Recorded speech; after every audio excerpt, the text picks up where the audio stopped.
I found out my fiancé was planning to humiliate me at our wedding, so I destroyed his life before he could destroy mine. It started 3 weeks before the ceremony when I borrowed Garrett's laptop because mine had died. I needed to check our wedding vendor emails, and he told me his password months ago. I wasn't snooping, I was just trying to confirm the florist delivery time. That's when I saw the group chat, the one titled Bachelor Party Planning, except it had 89 messages sent after the bachelor party had already happened. Curious, I scrolled up. My stomach dropped. Garrett had written to his groomsmen that he was planning something hilarious for the reception. During his speech, he was going to play a slideshow, but not this sweet montage of our relationship I thought we'd agreed on. Instead, he'd compiled every unflattering photo of me from the past 5 years. Me with food poisoning, me crying after my dog died, me passed out drunk at his brother's wedding, screenshots of my therapy notes he'd photographed from my journal, even a video of me singing terribly in the shower that he'd recorded without my knowledge. The groomsmen were all in on it. His best man, Chaz, wrote that I'd been too controlling about the wedding anyway and deserved to be taken down a peg. Garrett responded that after we were married, I'd be stuck anyway, so might as well start our marriage by reminding me not to take myself too seriously. I sat there for 30 minutes just reading. There were 89 messages planning my public humiliation in front of 200 guests. I didn't cry. I didn't scream. I just started planning. First, I called the venue and said we needed to postpone for a family emergency.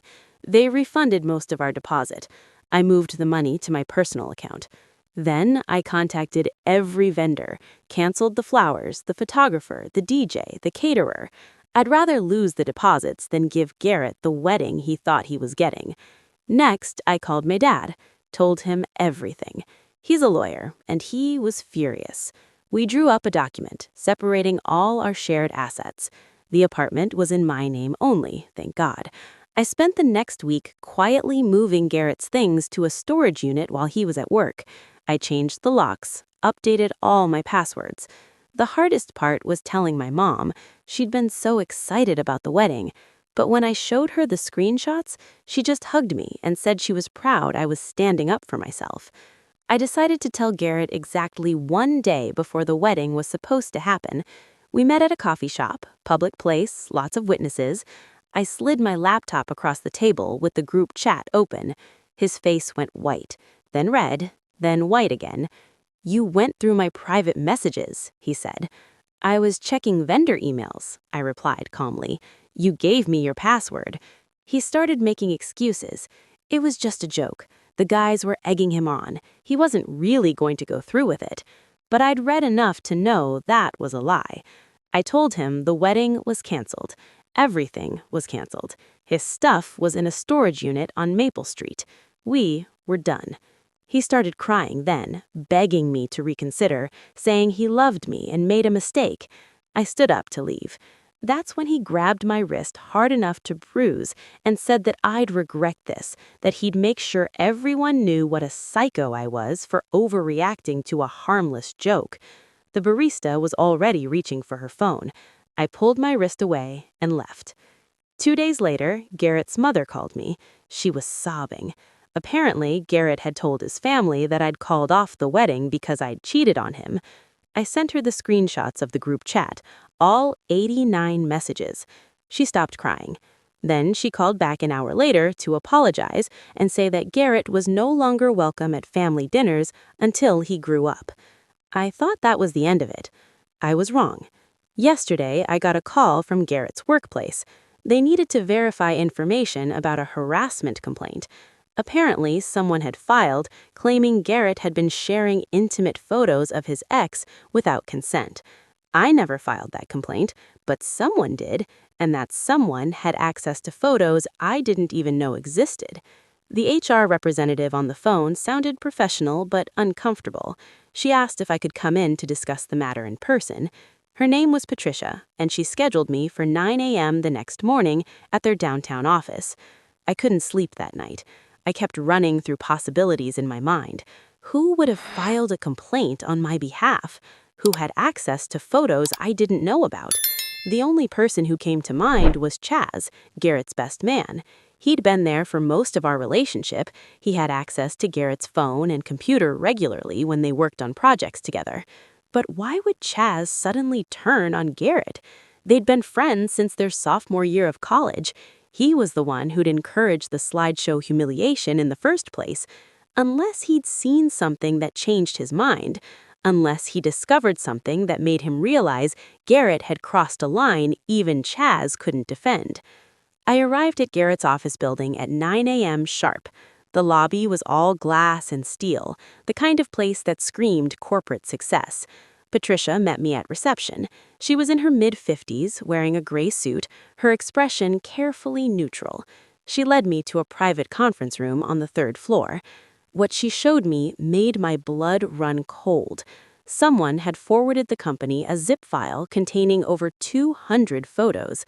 Photos of me sleeping, photos of me changing clothes, photos taken through windows. Some were from angles that suggested hidden cameras in our apartment. Photos I absolutely did not consent to.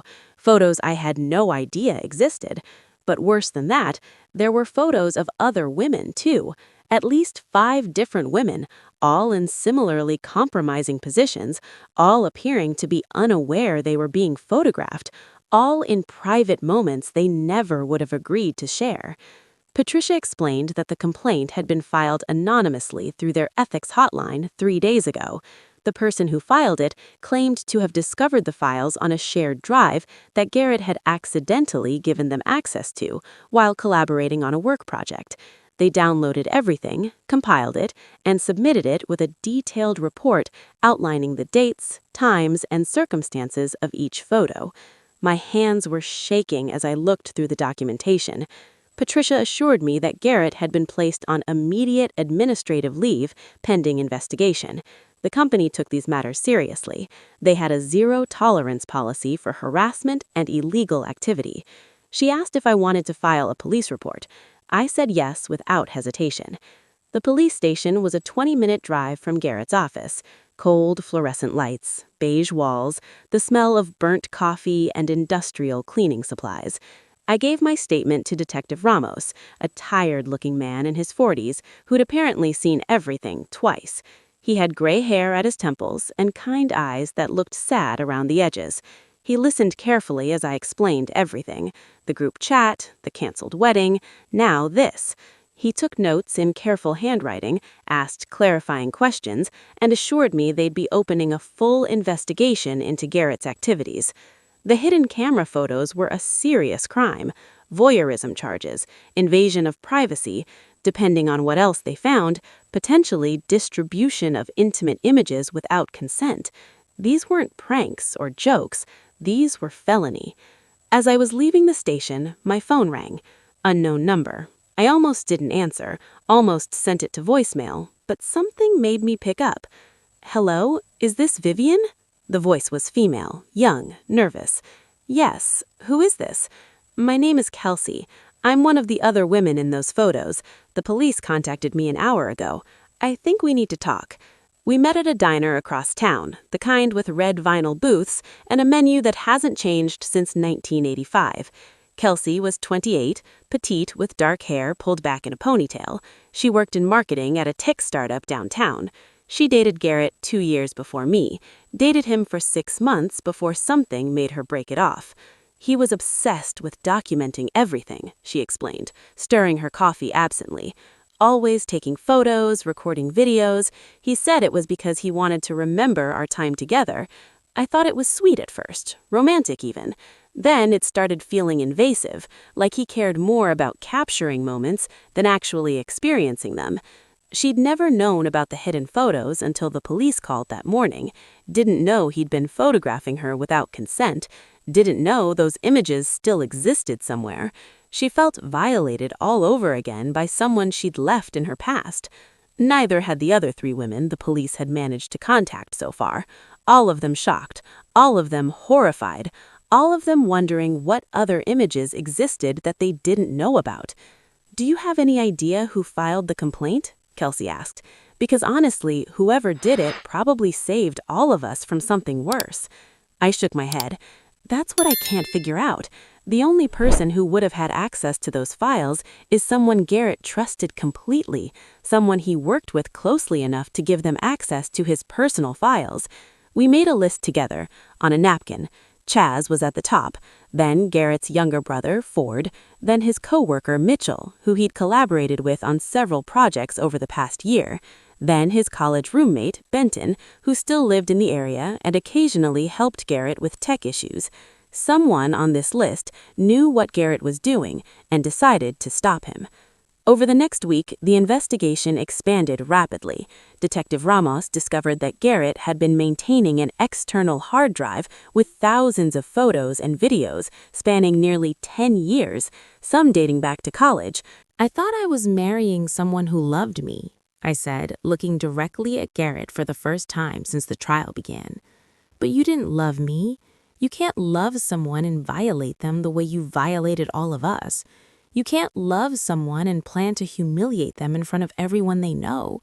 You can't love someone and secretly document their life without their consent. What you felt wasn't love. It was ownership. It was control. It was collection. And I'm grateful every single day that I discovered the truth before I legally bound myself to you." I paused, took a breath. "You didn't just plan to destroy me at our wedding. You'd been destroying me slowly for 3 years, and I was too trusting to see it. You made me doubt my instincts. You made me feel crazy for wanting privacy. You made me feel guilty for not wanting to be photographed constantly. You turned what should have been love into surveillance. And I'm sure I'm not the only one you did this to. I'm just the one who got away before the wedding." The judge listened to all 8 statements carefully. Then he addressed Garrett directly, asked if he had anything to say for himself. Garrett's lawyer advised him not to speak, but Garrett stood anyway. He looked at each of us one by one. Then he said, "I'm sorry. I know that's not enough. I know sorry doesn't fix what I did, but I need you all to know that I never meant to hurt anyone. I just wanted to hold on to the memories. I didn't think about how wrong it was." The judge's expression didn't change. He sentenced Garrett to 12 years in prison with the possibility of parole after 8. He also ordered mandatory sex offender registration for life and psychiatric treatment, mandatory restitution payments to each victim, permanent restraining orders preventing him from contacting any of us. When they led him away in handcuffs, Garrett looked back at me once. I couldn't read his expression. Regret maybe, or anger, or just shock that there were actual consequences.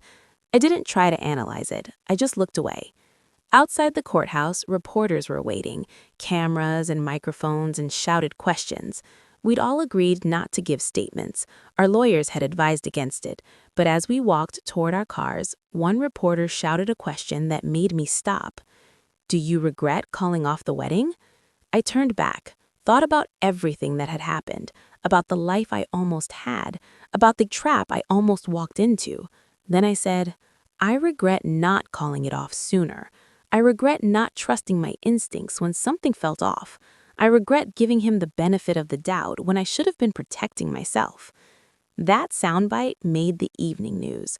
My phone exploded with messages, friends I hadn't talked to in years reaching out, strangers sending support, a few horrible people sending hate mail saying I'd destroyed a good man's life over nothing. I blocked those, deleted them, refused to let them in. That night, all 8 of us who'd given victim statements went to dinner together.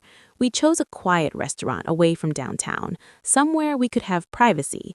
It wasn't a celebration. Celebrations imply happiness, and none of us felt happy.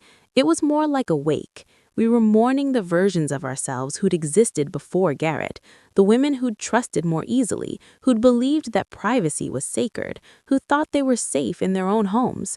But we were also acknowledging that we'd survived, that we'd fought back, that we'd stood up in court and refused to be silenced, that we'd taken our power back in whatever small way we could. Kelsey raised her glass. To the person who finally did the right thing, even though it cost them everything. We all drank to that.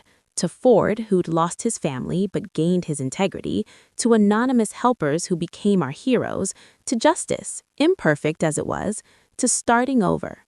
3 months after the sentencing, I got another letter. This one had a return address, Ford's new apartment in a city 2 hours away. Inside was a longer letter, handwritten this time in careful script. Dear Vivian, I've started therapy. Court mandated at first, but now I'm going twice a week by choice. My therapist says I need to make amends where I can and accept where I can't. So I'm writing to tell you I'm sorry. Not for filing the complaint. I'll never be sorry for that. I'd do it again tomorrow if I had to. But I'm sorry I let it go on for so long. I'm sorry I let family loyalty blind me to what was right. I'm sorry you went through what you went through. I'm sorry all those women suffered while I debated with myself about the right thing to do. My parents still won't talk to me. They've cut me off completely, changed their will, told my aunts and uncles and cousins that I'm dead to them. Garrett writes me letters from prison that I don't open. They pile up on my counter and I throw them away every week. I moved to a new city, changed jobs, started completely over. It's lonely sometimes. I left my girlfriend behind, left my friends, left everything familiar. But it's honest, and honest is better than what I had before. I hope you're doing well. I hope you're healing. I hope someday you can look back on this as the time you escaped something terrible, rather than the time something terrible happened to you. I hope you find someone who actually deserves you, someone who sees you as a human being rather than a possession. Thank you for not hating me for being his brother. Thank you for understanding why I did what I did the way I did it. Thank you for squeezing my hand in the coffee shop and telling me I did the right thing. I replay that moment sometimes when the guilt gets too heavy. Take care of yourself. Ford. I read the letter twice, then filed it away with all the other documentation from the case. My dad had suggested keeping everything organized in a binder, every document, every photo of evidence, every court paper, just in case. Just in case what? I asked. Just in case you need to remember how strong you are, he'd said. Just in case this helps someone else someday. Just in case Garrett tries something when he gets out. I went back to work after the sentencing, took a week off, then returned to my job at the marketing firm. My coworkers were supportive, but awkward at first. They'd seen the news. Everyone had seen the news. They didn't know what to say, how to act around me. Some treated me like I was fragile glass that might shatter. Others tried too hard to act normal. Eventually, things settled into a new rhythm. People stopped walking on eggshells. Conversations returned to normal topics. Work became work again instead of a reminder of everything I'd lost. My friends were similar, supportive but uncertain. They'd loved Garrett too, thought he was perfect for me. Now they felt guilty for not seeing what he really was, for encouraging the relationship, for being excited about the wedding. I had to keep reassuring them it wasn't their fault, that masks work because they're convincing, that Garrett fooled everyone, not just me. I wasn't going to fall apart. I'd already fallen apart in private in the weeks after discovering the photos. I'd already screamed into pillows and cried until I was dehydrated and raged at the unfairness of it all. I'd already gone through the stages of grief for the relationship I thought I had, for the person I thought Garrett was, for the future I planned. That was done now. Now came rebuilding. 6 months after the trial, I ran into Chaz at a grocery store. We both froze in the produce section staring at each other over the organic lettuce like it was a demilitarized zone. "Hey," he said finally. "Hey," I replied. Awkward silence. Shoppers moved around us. Someone reached between us for tomatoes. Neither of us moved. Then Chaz said, "I'm sorry for all of it, for encouraging him, for not seeing what he really was, for being part of the problem." I believed him. I could see it in his face, the weight of guilt he was carrying, the way his shoulders hunched, the way he couldn't quite meet my eyes. "Are you in therapy?" I asked. He laughed, surprised. "Yeah, actually. Court-mandated anger management at first, but I'm doing regular therapy too now. Turns out I have a lot of issues with toxic masculinity and enabling behavior. Who knew, right?" "Good," I said. "That's good. That's important." Some more silence. Someone's cart bumped mine. The intercom announced a sale on cereal. Then Chaz said, "He never actually cared about any of us, did he? Not you, not me, not Ford, not those women. We were all just props in whatever story he was telling himself, just characters he could manipulate and control. No, I agreed quietly. He didn't care. Or if he did care, it was in a way that was so twisted it didn't resemble anything healthy or real. Chaz nodded slowly. I'm trying to figure out how I missed it, how I was friends with him for over a decade and never saw what he was. My therapist says people like Garrett are good at compartmentalizing. They show different faces to different people, but I keep thinking I should have known, should have seen something. You can't blame yourself for someone else's crimes, I said. That's what my therapist tells me anyway. We're responsible for our own actions, not his. Are you doing okay? He asked. Really? Okay? I thought about how to answer that, settled on honesty. Some days yes, some days no, but I'm alive and he's in prison, and I call that a win. Chaz managed a small smile. Yeah, that's definitely a win. I moved to a different checkout line after that, didn't look back. Adding distance felt necessary, healthy. He was part of a life I was actively trying to leave behind. A year after calling off the wedding, I went on my first date. His name was Felix, and we met through my college roommate, who swore he was one of the good ones. She'd known him for years, trusted him completely, wanted me at least to give it a chance.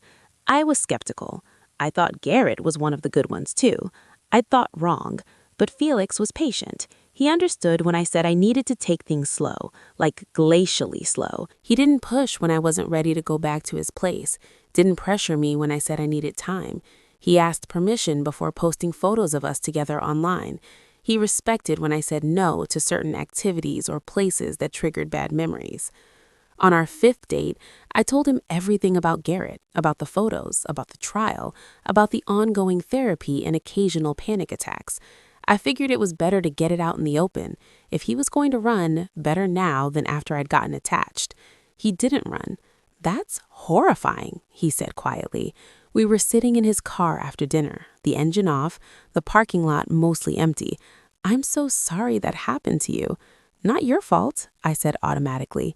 I know, but I'm still sorry, and I want you to know that I would never, ever do something like that. I believe privacy is sacred. I believe consent is mandatory for absolutely everything, and I believe you're incredibly brave for going through all of that and still being willing to try dating again.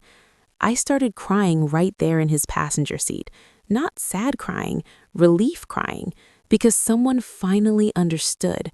Someone finally got it without me having to explain further. Felix held my hand and didn't say anything else, just let me cry. Handed me tissues from his glove box, waited until I was ready to talk again. That was 2 years ago. We're still together. We don't live together yet. I'm not ready for that. The thought of sharing a space with someone, of being vulnerable in that way, still triggers anxiety. But we're building something real, something based on honesty and respect and actual trust, not the illusion of it. Something where I feel safe enough to be myself. Kelsey got married last spring. She invited all of us, the women from the case, Ford, Detective Ramos, even some of the lawyers who'd helped with the prosecution. We sat together at a table in the back of the reception hall and toasted to survival, to healing, to moving forward, to finding love after trauma. Her wedding was beautiful, simple and intimate, and full of actual joy. Her husband looked at her like she hung the moon. When he gave his speech, he talked about how strong she was, how brave, how grateful he was that she trusted him enough to let him into her life. There wasn't a dry eye at our table. Garrett is still in prison. He'll be eligible for parole in 6 more years. I've already written my letter to the parole board. So have the other women. So has Ford. So has Detective Ramos. We've all made it very clear that we believe he remains a danger to women, that he hasn't shown genuine remorse, that he shouldn't be released early. He's not getting out if we have anything to say about it.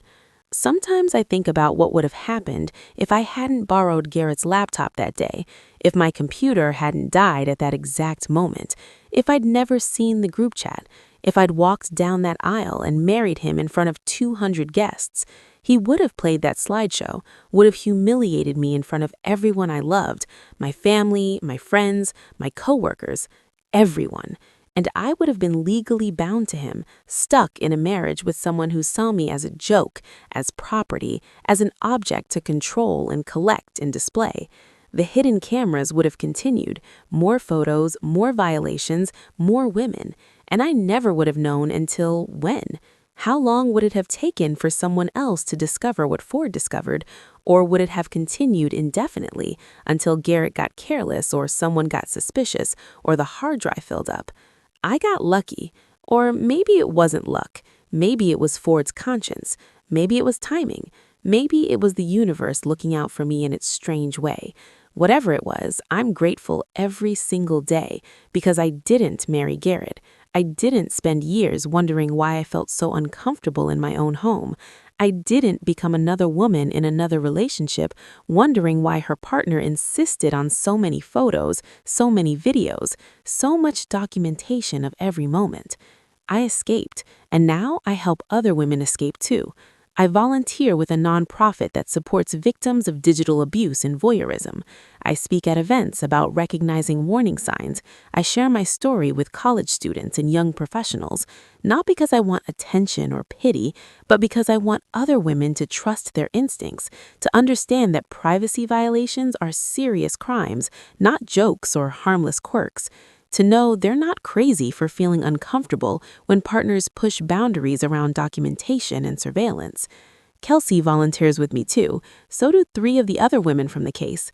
We've become genuine friends now, bonded by shared trauma and collective healing. We meet for coffee regularly, text each other on hard days, celebrate each other's victories, small and large. Ford sends me updates every few months. He's doing well in his new city. He met someone, a man named Adrian, who works in education. They're taking things slow, but it's serious. He's rebuilding his relationship with his mother, though his father still refuses all contact. His mother comes to visit him sometimes, secretly, when his father thinks she's visiting her sister. I write back every time, thank him for his courage, remind him that he saved lives, literally saved them, because who knows what Garrett would have escalated to if Ford hadn't stopped him? Who knows how many more women would have been victimized? Who knows what other violations he had planned? The wedding that never happened turned out to be the best thing that never happened to me. I didn't marry a man who planned to humiliate me. I didn't bind my life to someone who saw me as an object to control and document and own. Instead, I learned what I would accept, what I wouldn't, who I was when everything fell apart, how strong I could be when I had to be. My mom still has my wedding dress hanging in her closet. She asked once if I wanted her to sell it or donate it. I told her to keep it for now, not as a reminder of what almost was, but as a reminder of what I escaped, as proof that I trusted my gut and chose myself. Some days are harder than others. Some days I see a man taking photos of his girlfriend and I flinch involuntarily. Some days I hear about revenge porn or hidden cameras in the news and I feel physically sick. Some days I wonder if I'll ever feel completely safe again, if I'll ever stop checking rooms for hidden cameras, if I'll ever stop feeling eyes on me, even when I'm alone. But most days, I'm okay. Most days, I'm better than okay. Most days, I'm actually happy. Most days, I'm grateful that I borrowed a laptop to check on florist delivery times, grateful that I was curious enough to click on a group chat that wasn't addressed to me, grateful that I was strong enough to walk away, even though it meant canceling a wedding and breaking my mother's heart and facing judgment from people who didn't understand. Grateful that Ford was brave enough to do the right thing, even though it cost him his entire family. Grateful that I destroyed Garrett's life before he could finish destroying mine. That's the thing about survival. It's not pretty. It's not clean. It's not a simple story with a happy ending wrapped in a bow. It's messy and complicated and painful, and sometimes you take 2 steps forward and 3 steps back. Sometimes you have panic attacks in grocery stores. Sometimes you can't sleep because you're checking your apartment for cameras you logically know aren't there. Sometimes you push away people who love you because you're scared of being vulnerable again. But most days, I'm okay. Most days, I'm better than okay. Most days, I'm actually happy. Most days, I'm grateful that I borrowed a laptop to check on florist delivery times, grateful that I was curious enough to click on a group chat that wasn't addressed to me, grateful that I was strong enough to walk away, even though it meant canceling a wedding and breaking my mother's heart and facing judgment from people who didn't understand. Grateful that Ford was brave enough to do the right thing, even though it cost him his entire family. Grateful that I destroyed Garrett's life before he could finish destroying mine. That's the thing about survival. It's not pretty. It's not clean. It's not a simple story with a happy ending wrapped in a bow. It's messy and complicated and painful, and sometimes you take 2 steps forward and 3 steps back. Sometimes you have panic attacks in grocery stores. Sometimes you can't sleep because you're checking your apartment for cameras you logically know aren't there. Sometimes you push away people who love you because you're scared of being vulnerable again. But most days, I'm okay. Most days, I'm better than okay. Most days, I'm actually happy. Most days, I'm grateful that I borrowed a laptop to check on florist delivery times. Grateful that I was curious enough to click on a group chat that wasn't addressed to me. Grateful that I was strong enough to walk away, even though it meant canceling a wedding and breaking my mother's heart and facing judgment from people who didn't understand. Grateful that Ford was brave enough to do the right thing, even though it cost him his entire family. Grateful that I destroyed Garrett's life before he could finish destroying mine. That's the thing about survival. It's not pretty. It's not clean. It's not a simple story with a happy ending wrapped in a bow. It's messy and complicated and painful, and sometimes you take 2 steps forward and 3 steps back. Sometimes you have panic attacks in grocery stores. Sometimes you can't sleep because you're checking your apartment for cameras you logically know aren't there. Sometimes you push away people who love you because you're scared of being vulnerable again. But most days, I'm okay. Most days, I'm better than okay. Most days, I'm actually happy. Most days, I'm grateful that I borrowed a laptop to check on florist delivery times. Grateful that I was curious enough to click on a group chat that wasn't addressed to me. Grateful that I was strong enough to walk away, even though it meant canceling a wedding and breaking my mother's heart and facing judgment from people who didn't understand. Grateful that Ford was brave enough to do the right thing, even though it cost him his entire family. Grateful that I destroyed Garrett's life before he could finish destroying mine. That's the thing about survival. It's not pretty. It's not clean. It's not